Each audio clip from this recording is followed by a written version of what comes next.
illegally abducted, and we were not presented before any court of law, and we were not given the opportunity to have any legal advice. We were blindfolded for 4 days, and we were brutally tortured both physically and mentally.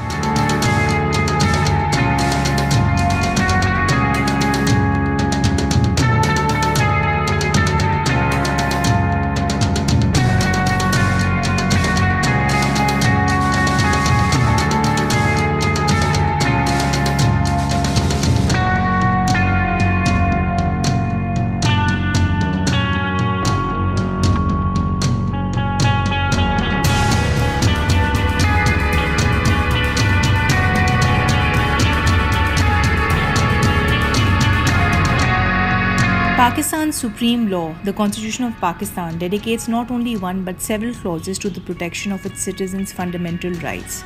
Just to name a few, Article 9 of the Constitution states that everybody shall have security of person.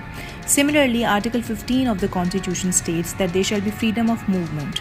Article 16 adds on to that to say that there shall be freedom of assembly, and Article 17 goes further to say that there shall be freedom of association. Article 19, lastly in this context, gives us all the freedom of speech. Basically, all these articles give us protection from arbitrary killings, from arrest, from ill treatment.